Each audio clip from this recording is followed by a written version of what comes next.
আসসালামু আলাইকুম, আমি Mohammad Musliuddin, Chittagong medical college MBBS 59 batch. তো আজকে আলহামদুলিল্লাহ আমরা আছি ইমিউনিটি পার্ট 6 এ। তো আমরা লাস্ট ভিডিওতে আলোচনা করেছিলাম যে ইনেট ইমিউনিটির সেলুলার কম্পোনেন্টস নিয়ে। তো আজকে আমরা এরপর থেকে শুরু করছি ইনশাআল্লাহ।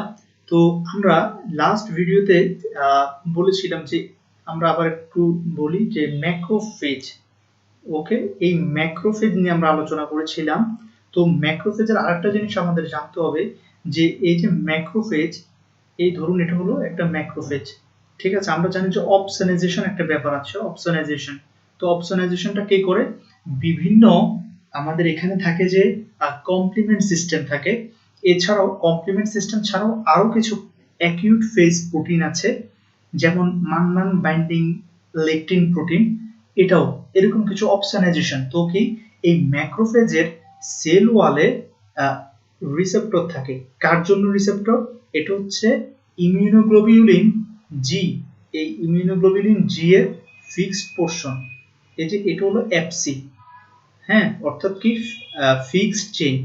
আর এখানে একটা অ্যান্টিবডি, এটা হলো অ্যান্টিজেন বাইন্ডিং পোরশন, এগুলো অ্যান্টিজেন বাইন্ডিং। আর এই ইয়েলো কালারটা হলো ফিক্সড। তো এটা বসার জন্য আল্লাহ তাআলা এই ম্যাক্রোফেজের ওয়ালে রিসেপ্টর দিয়ে দিয়েছেন। তাহলে এটাকে আমরা বলছি এফসি রিসেপ্টর। এই এফসি রিসেপ্টরটা থাকে। এছাড়াও কমপ্লিমেন্ট প্রোটিন C3b, এটার জন্য একটা রিসেপ্টর থাকে। তাহলে এই আরেকটা রিসেপ্টর দিলাম, তাহলে এখানে কে বসবে? এখানে বসবে যে C3b। এটা হলো C3b কমপ্লিমেন্ট প্রোটিন। তাহলে ইম্পর্টেন্স কি এদের? এই অ্যান্টিবডিটা কোন একটা মাইক্রো অর্গানিজমকে ধরবে, তারপরে ওই অ্যান্টিবডির মাধ্যমে ম্যাক্রোফেজ তাকে চিনতে পারবে। একইভাবে এই C3bটাও একটা মাইক্রো অর্গানিজমকে ধরবে, যেমন এই যে আকাশী কালারটা, এবং এই C3b এর মাধ্যমে ম্যাক্রোফেজ তাকে চিনতে পারবে। তারপরে কি করবে? ফ্যাগোসাইটোসিস করবে। ঠিক আছে, এই বিষয়টা একই রকম। অর্থাৎ ইমিউনোগ্লোবিউলিন জি এর এফসি রিসেপ্টর এবং C3b রিসেপ্টর, সেটা আবার আমরা পেতে পারি কোথায় পাবো? আমরা নিউট্রোফিল, আমরা নিউট্রোফিলে পাবো এই দুটা রিসেপ্টর, একটা C3b রিসেপ্টর আর একটা এফসি রিসেপ্টর। ঠিক আছে, একই রকম। এটা লেন্সে লেখা নাই, বাট এনসিপিআই রিসার্চ, ওটা ট্রাস্টেড একটা রিসার্চ। ওদের এখানে রিসেন্টলি রিসার্চ পাওয়া গেছে যে ডেনড্রাইটিক সেলও, এটা হলো একটা ডেনড্রাইটিক সেল, ডেনড্রাইটিক সেলের মধ্যে এই C3b রিসেপ্টর এবং আমাদের এফসি রিসেপ্টর পাওয়া যায়। ঠিক আছে, তাহলে এদের কাজ কি? এদের কাজ হলো অপসোনাইজেশন করা। ঠিক আছে, আচ্ছা এই গেল। তো আমরা এবার চলে আসি আমাদের সাইটোকাইনে। তো আমরা বলেছি যে সাইটোকাইন কিভাবে প্রোডাকশন করে। এটা হলো যখন আমাদের এই ম্যাক্রোফেজ, তারপর হচ্ছে ডেনড্রাইটিক সেল, হ্যাঁ, এগুলো যখন তাদের প্যাটার্ন রিকগনিশন রিসেপ্টরের মাধ্যমে মাইক্রো অর্গানিজমের সাথে অ্যাটাচড হয়, তখন ওদের সেলের মধ্যে একটা সিগন্যালিং পাথওয়ে তৈরি হয়। ওই সিগন্যালিং পাথওয়ে এই ম্যাক্রোফেজ কিংবা ডেনড্রাইটিক সেলের কিংবা ন্যাচারাল কিলার সেল, হ্যাঁ, এদের মধ্যে ওদের জিন অ্যাক্টিভেশন করে, স্পেশাল জিন। ওই জিন মানে প্রোটিন তৈরি করবে, আর ওই প্রোটিনটা হলো বিভিন্ন সাইটোকাইন। তাহলে আমরা দেখি সাইটোকাইন বিষয়টা কি। সাইটোকাইন হলো আসলে কিছু small protein.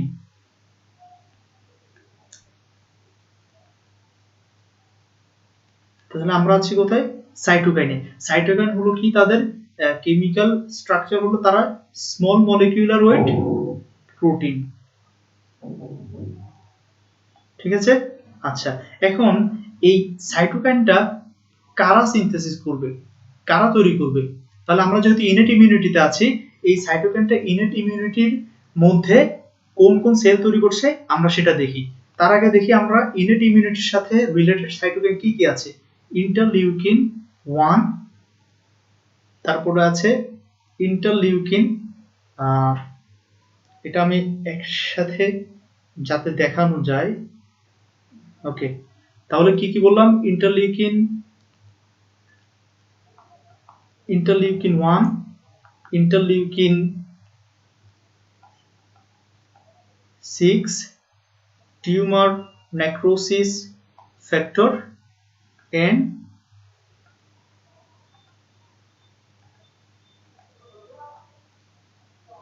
Interferon.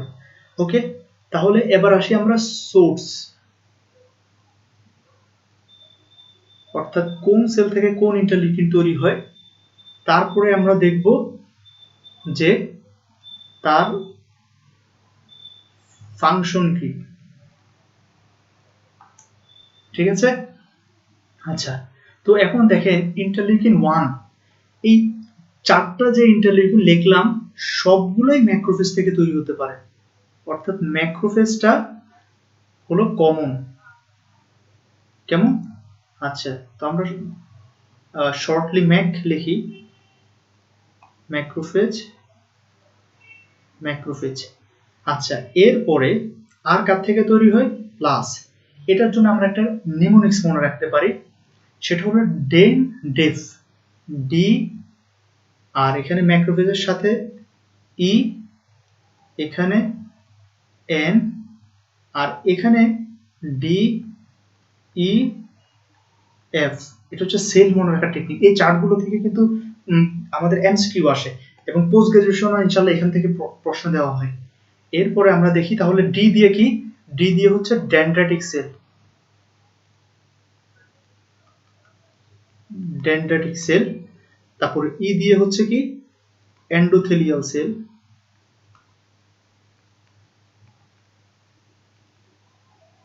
Endothelial cell. তারপরে হচ্ছে এন দিয়ে হলো ন্যাচারাল কিলার সেল। ঠিক আছে, তারপরে এখানে ডি দিয়ে হলো আবার ডেনড্রাইটিক সেল, এখানে ই দিয়ে হলো এপিথেলিয়াল সেল, অর্থাৎ আমাদের যে এপিথেলিয়াল ব্যারিয়ার গুলোর কথা বলেছিলাম আমরা ইনেট ইমিউনিটির, সেটা। তাহলে এপিথেলিয়াল সেল। আর এই এফ যেটা দেখতে পাচ্ছেন এটা হচ্ছে ফাইব্রোব্লাস্ট।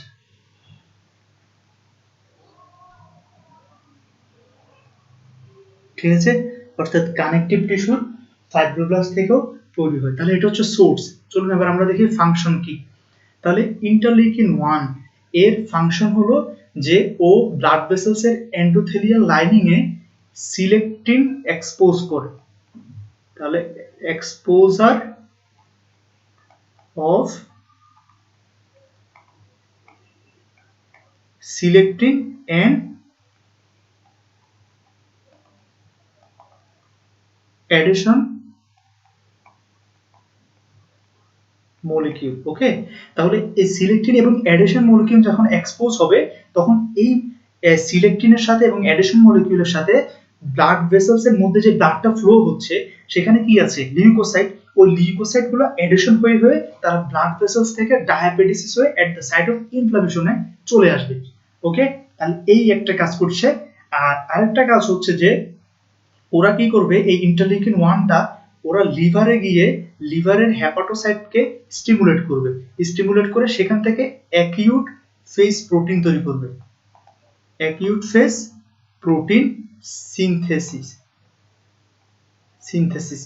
ওকে, তাহলে কি বললাম আমরা? Acute phase protein synthesis. এই অ্যাকিউট ফেজ প্রোটিন আমরা একটু পরে বুঝবো।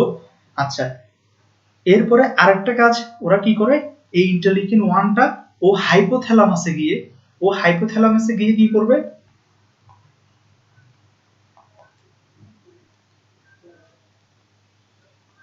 ও হাইপোথ্যালামাসে গিয়ে আমাদের টেম্পারেচার সেট পয়েন্টকে বাড়িয়ে দিবে, ফলে ফিভার হবে। ফলে কি হবে? Fever, fever. ওকে, আচ্ছা, এই তিনটা কাজ। চলুন এবার আমরা দেখি আমাদের ইন্টারলিউকিন 6 এর কাজ। ইন্টারলিউকিন 6 এর কাজটা আমরা দেখি।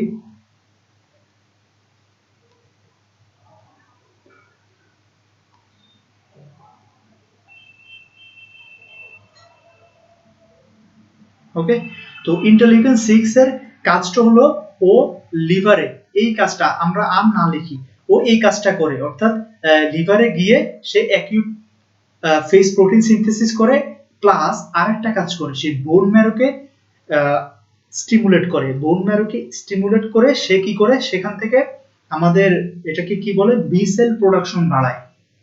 ঠিক আছে, বি সেল প্রোডাকশন বাড়ায়, বি সেল প্রোডাকশন, এই কাজটা করবে।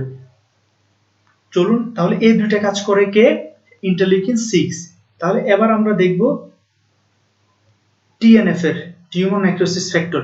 তো টিউমার নেক্রোসিস ফ্যাক্টরের কাজ কি, একদম এই দুইটা কাজ। এক নাম্বার হচ্ছে কি, এক্সপোজার অফ সিলেক্টিন। তাহলে আমি সংক্ষেপে লিখি, exposure of selectin and adhesion molecule, যেটা ইন্টারলিউকিন 1 করেছিল। কেমন, অ্যাডেশন মলিকিউল। আর একটা কাজ করে কি, একই রকম, সে আমাদের কি করবে, হাইপোথ্যালামাসকে ফিভার করবে, অর্থাৎ এই কাজটা ইন্টারলিউকিন 1 এর। তাহলে হাইপোথ্যালামাস সেখানে স্টিমুলেট, তার সেট পয়েন্ট চেঞ্জ করে দিয়ে হোক করবে ফিভার। ঠিক আছে, আর তার ইম্পর্টেন্ট কাজ হচ্ছে সে নিউট্রোফিল এন্ড মনোসাইট কে অ্যাক্টিভেট করবে। কি করবে, অ্যাক্টিভেট করবে, ফলে তারা ফ্যাগোসাইটোসিস করতে পারবে, বেশি বেশি ফ্যাগোসাইটোসিস করতে পারবে। এটা অ্যাকচুয়ালি মনোসাইট না, মানে মনোসাইট যখন এট দ্য সাইট অফ ইনফ্লামেশনে চলে আসবে তাকে কি বলে, ম্যাক্রোফেজ। ঠিক আছে, ম্যাক্রোফেজকে অ্যাক্টিভেট করবে, ফলে তারা বেশি বেশি ফ্যাগোসাইটোসিস করতে পারবে। এবং তার আরেকটা ইম্পর্টেন্ট কাজ হচ্ছে, আমাদের যে ফ্যাট সেল আছে সাবকিউটেনিয়াস এবং মাসেল, সেখানে সে ক্যাটাবলিক পাথওয়ে অ্যাক্টিভেট করবে। কোথায়, মাসেল এন্ড ফ্যাট সেল। এখন দেখেন, একটা মানুষ মোটা না চিকন সেটা ডিপেন্ড করে কিন্তু এই দুটোর উপরে, মাসেল এবং ফ্যাটের উপরে। যখন এখানে ক্যাটাবলিক পাথওয়ে অ্যাক্টিভেট করবে তখন এরা ডিস্ট্রয় হতে শুরু করবে, ফলে মানুষটা কি হয়ে যাবে, থিন। এই বিষয়টাকে আমরা বলছি কি, ক্যাকেকশিক। ওকে, আচ্ছা। এরপরে এটা হলো টিউমার নেক্রোসিস ফ্যাক্টরের কাজ। এরপর আমরা আসি লাস্ট ওয়ান, ইন্টারফেরন। এই ইন্টারফেরন নিয়ে একটু মজার কথা আছে। দেখেন, আমরা ইন্টারফেরন নিয়ে একটু জানি। তাহলে এই ইন্টারফেরন প্রথমে দুইটা ক্যাটাগরিতে আমরা ভাগ করব। একটা হচ্ছে টাইপ 1, আরেকটা হচ্ছে টাইপ 2। ঠিক আছে, টাইপ 1 কে আবার দুই ধরনের ইন্টারফেরন আছে, interferon alpha and interferon beta. আর টাইপ 2 এর মধ্যে একটাই, ইন্টারফেরন গামা। ইন্টারফেরন গামাটা আমরা অলরেডি আলোচনা করেছিলাম আজ। তো দেখুন, এই ইন্টারফেরন আলফা, হ্যাঁ, এটা কে রিলিজ করবে, এই ইন্টারফেরন আলফাটা লিউকোসাইট।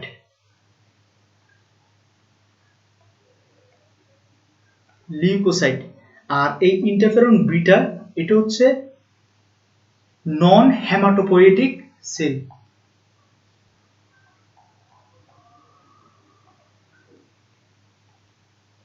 নন হেমাটোপোয়েটিক সেল মানে কি, যেমন ইনেট ইমিউনিটির লিউকোসাইট ছাড়াও আর কি কি আছে, যেমন এপিথেলিয়াল সেলগুলো, ফাইব্রোব্লাস্ট, এন্ডোথেলিয়াল সেলস, এরা। ঠিক আছে, আর ইন্টারফেরন গামা এটা রিলিজ করে কে, বইতে ল্যাঞ্জে লেখা আছে অ্যাক্টিভেটেড টি সেল। অ্যাক্টিভেটেড টি সেলটা, এই বিষয়টা একটু আমি বলি, যে এটা হলো যে যখন আমাদের dendritic sell MHC2 peptide complex নিয়ে at the site of inflammation থেকে সে সারাউন্ডিং লিম্ফ নোডে যাবে, সেখানে সে CD4 সেলকে এই অ্যান্টিজেনটা প্রেজেন্ট করবে, তখন এই CD4 হেল্পার সেলটা অ্যাক্টিভেটেড হবে এবং প্রলিফারেশন এন্ড ডিফারেন্সিয়েশন হয়ে সে বিভিন্ন হেল্পার টি সেল তৈরি করবে, ফলিকুলার হেল্পার টি সেল তৈরি করবে, এছাড়াও রেগুলেটরি টি সেল। ওই হেল্পার টি সেলগুলোর মধ্যে হেল্পার টি সেল 1, এটা নিয়ে আমরা ইনশাআল্লাহ আলোচনা করব সামনে। হেল্পার টি সেল 1 তৈরি করে এই ইন্টারফেরন গামা, ঠিক আছে? তো ইন্টারফেরন গামার কাজ কি আমি আমার গত ভিডিওতে বলেছি।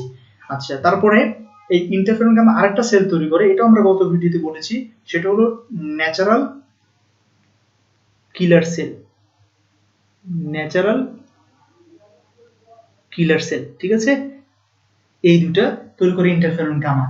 আচ্ছা, এখন আসেন এই ইন্টারফেরন গামার কাজটা একটু আলাদা। ইন্টারফেরন গামার কাজ হচ্ছে সেই ম্যাক্রোফেজকে তার ফ্যাগোসাইটোসিস এবং মাইক্রো অর্গানিজম ডিস্ট্রয় করার জন্য বুস্ট আপ করে, হেল্প করে ম্যাক্রোফেজকে। কিন্তু অন্য যে দুইটা, এই যে interferon alpha and interferon beta, ওদের কাজটা হচ্ছে যে অ্যান্টিভাইরাল।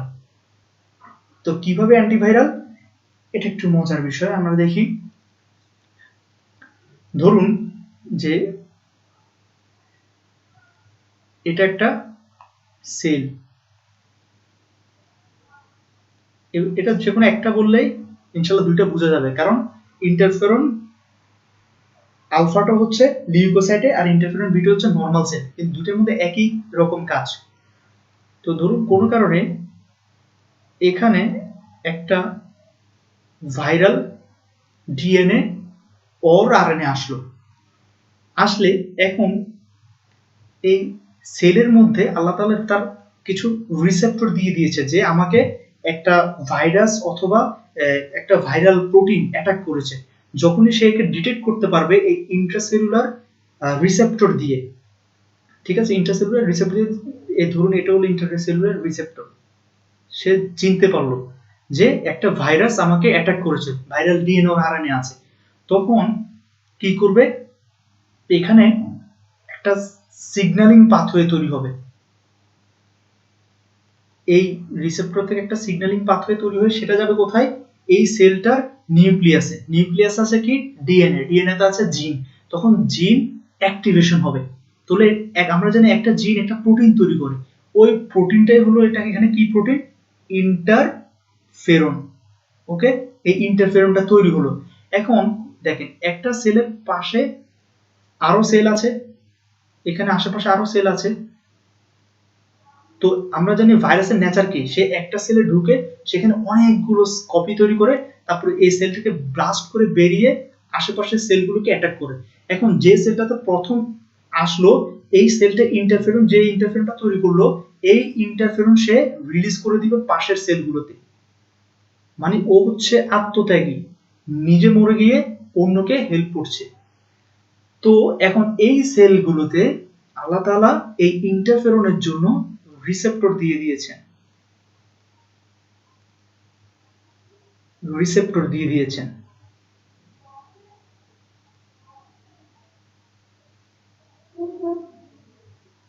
ঠিক আছে? তো এখানে ইন্টারফেরনটা বসবে, বসলে ঠিক একই ভাবে এই যে এই আশেপাশে সেল, এটা হলো ওই সেলের নিউক্লিয়াস, নিউক্লিয়াস গুলো। তো এখানে একটা সিগন্যালিং পাথওয়ে তৈরি হবে, এই সিগন্যালিং পাথওয়েটা এই নিউক্লিয়াসে আসবে। ঠিক আছে? যখনই আসবে এই নিউক্লিয়াস, তাহলে এখানে জিন আছে, এখানেও জিন অ্যাক্টিভেশন হবে। আর জিন অ্যাক্টিভেশন হলে প্রোটিন তৈরি করবে। এই প্রোটিনটা কি, এই প্রোটিনটা হলো ডিগ্রেডেটিভ এনজাইম,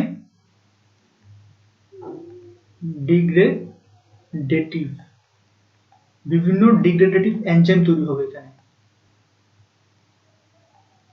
এবং অন্যদিকে আবার ইন্টারফেরন তৈরি হবে। এই ইন্টারফেরনটা আবার তার পাশের সেলে রিলিজ করবে। বুঝছেন? সেটা হচ্ছে পজিটিভ ফিডব্যাক, একটা একটাকে হেল্প করছে। তাহলে এবার আসুন আমরা দেখি এই ডিগ্রেডেটিভ এনজাইমগুলো কি কি। এই ডিগ্রেডেটিভ এনজাইমটার কয়েকটা কাজ আছে। এক নাম্বার কাজ, সে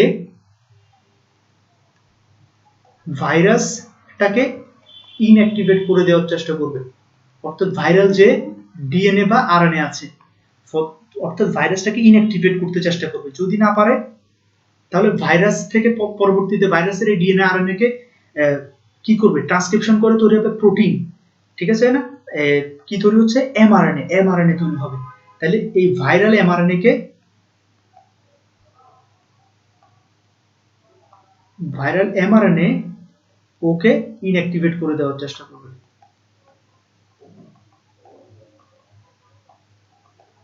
ঠিক আছে।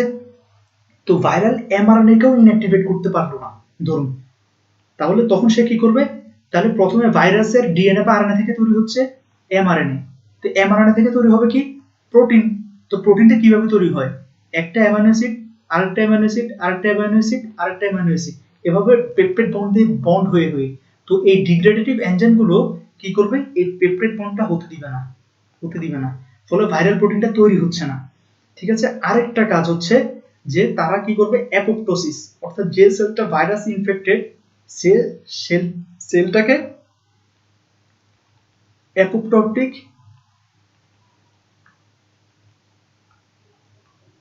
পাথওয়েতে নিয়ে যাবে। তাহলে যখন একটা সেল অ্যাপোপ্টোটিক পাথওয়েতে যাবে তখন তার কি হবে, অ্যাপোপ্টোটিক ডেথ হবে।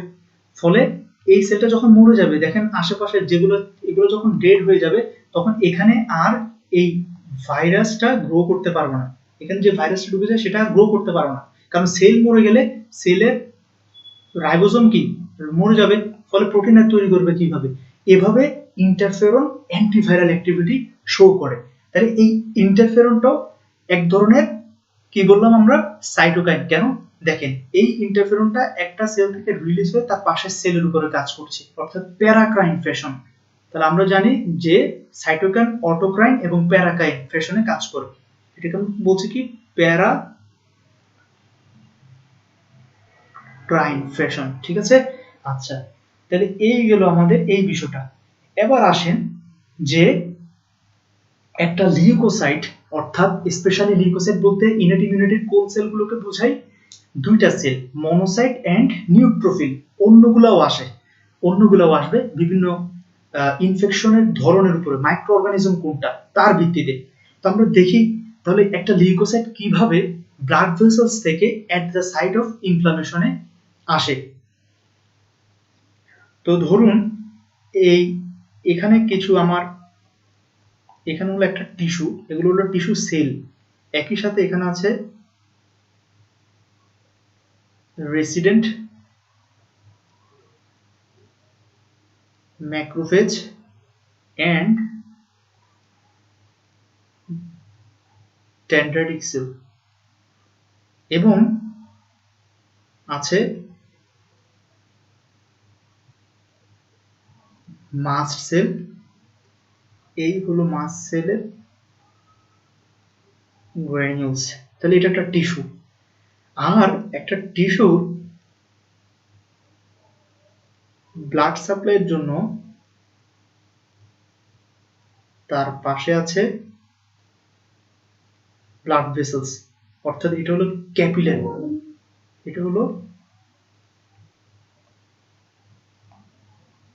ক্যাপিলারি, আর এই ক্যাপিলারির লাইনিং হলো কি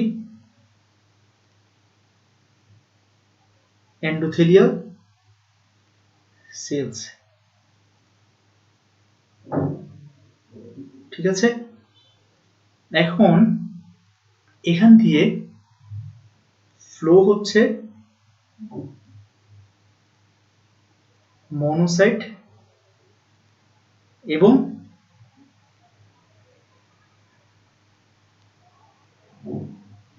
নিউট্রোফিল। ঠিক আছে, একটু কেয়ারফুলি আমরা খেয়াল করি। তাহলে ধরুন কোন কারণে এই টিস্যুটাতে একটা মাইক্রো অর্গানিজম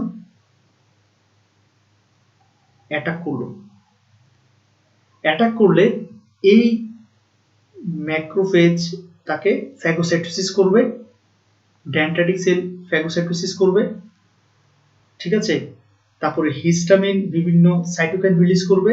এখন এই ম্যাক্রোফেজ এবং এই ডেনড্রাইটিক সেল যখন ফ্যাগোসাইটোসিস করবে, তখন বললাম না আমরা এর আগের ভিডিওতে যে ওরা কিভাবে ফ্যাগোসাইটোসিস করে, এখানে টিএলআর রিসেপ্টর আছে, ওদের টিএলআর রিসেপ্টর। তো টিএলআর রিসেপ্টরের সাথে যখন এই মাইক্রো অর্গানিজমটার প্যাথোজেন অ্যাসোসিয়েটেড মলিকিউলার প্যাটার্নটা অ্যাটাচড হবে, তখন একটা সিগন্যালিং পাথওয়ে তৈরি হয়।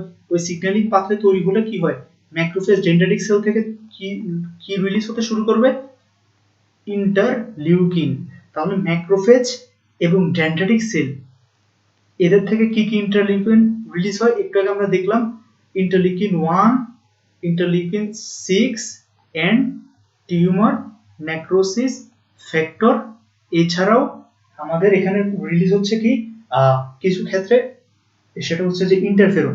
তো এই তিনটা মেইন, এই তিনটা হলো মেইন। তাহলে এই তিনটা রিলিজ হলো। এখন এইগুলো যখন রিলিজ হবে ইন্টারলিউকিন 1, 6, TNF, এখানের মধ্যে মেইন হচ্ছে এই TNF এবং ইন্টারলিউকিন 1। একটু আগে আমরা কাজ বলেছিলাম না? হ্যাঁ, তাহলে ইন্টারলিউকিন 6 চলে যাবে লিভারের, মানে সে ব্লাডে ঢুকবে, ঢুকে সে লিভারের কাছে যাবে। লিভারের হেপাটোসাইট, এটা একটা হলো একটা হেপাটোসাইট, হেপাটোসাইটকে সে স্টিমুলেট করবে, সেখান থেকে তৈরি হবে অ্যাকিউট ফেজ প্রোটিন সিনথেসিস। ওই অ্যাকিউট ফেজ প্রোটিনটা তারপর আবার ব্লাডে ঢুকবে। অন্যদিকে এই টিএনএফ এবং ইন্টারলিউকিন 1 এই দুটো কি করবে, এই যে এন্ডোথেলিয়াল সেল আছে, এই যে এন্ডোথেলিয়াল সেল, এই এন্ডোথেলিয়াল সেলে তারা সিলেকটিন এক্সপোজ করে দিবে, সিলেকটিন। এবং অন্যদিকে এই মনোসাইট, নিউট্রোফিল এবং আদার লিউকোসাইটে এই সিলেকটিনের জন্য লাইগেন্ড আল্লাহ তাআলা আগে থেকে দিয়ে রেখেছেন। কত হলো তাহলে? নরমালি কেন এরা বসে না? কারণ নরমালি তো এন্ডোথেলিয়াল সেলের এই সিলেকটিনটা এক্সপোজ থাকে না। যখন ইনফ্লামেশন হয়েছে তখন এই সিলেকটিনটা এক্সপোজ হলো, তখন দেখেন এই সিলেকটিনটা সাথে এই লিউকোসাইটের সিলেকটিন লাইগেন্ডটা, এটা হলো সিলেকটিন লাইগেন্ড, এটা বাইন্ড করলে তারা কি হয়ে গেল, তাদের গতিটা স্লো হয়ে গেল, কারণ তারা এখন ফ্রিকশন হচ্ছে এন্ডোথেলিয়াল সেলের সাথে। তাহলে এক নম্বরে গতি হয়ে গেল স্লো, এটাকে আমরা বলছি যে মার্জিনেশন, অর্থাৎ লিউকোসাইট গুলো ব্লাড ভেসেলসের ওয়ালের দিকে চলে আসতেছে, মার্জিনেশন। এরপর হবে কি, এখানের মধ্যে আমাদের আরেকটা এরিয়া থাকবে, যে এন্ডোথেলিয়াল লাইনিং যেটা আমরা দেখতে পাচ্ছি, এখানের মধ্যে ওদের কেমোকাইন রিসেপ্টর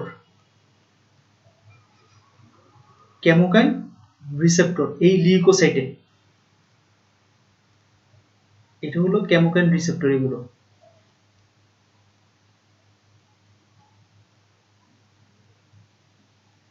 কেমোকাইন রিসেপ্টর। ঠিক আছে, এখন তাহলে কেমোকাইন রিসেপ্টর। এখন এই যে আমরা একটু পরে পড়বো, এই ম্যাক্রোফেজ কি করতে পারে, ম্যাক্রোফেজ থেকে কিছু কেমোকাইন রিলিজ হয়, এইগুলো কেমোকাইন। ঠিক আছে, তো এই ম্যাক্রোফেজ থেকে কেমোকাইন রিলিজ হয়, এছাড়াও এই এন্ডোথেলিয়াল সেলস থেকেও কেমোকাইন রিলিজ হয়। এখন এই কেমোকাইনগুলো এই লিউকোসাইটের রিসেপ্টরের যে কেমোকাইন রিসেপ্টর, তার সাথে বাইন্ড করবে। বাইন্ড করলে এই লিউকোসাইটের মধ্যে থাকা লো অ্যাফিনিটি, এখন যেটা আঁকলাম এটা হলো লো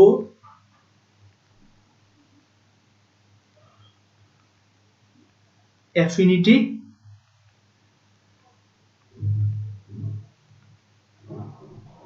ইন্টিগ্রিন।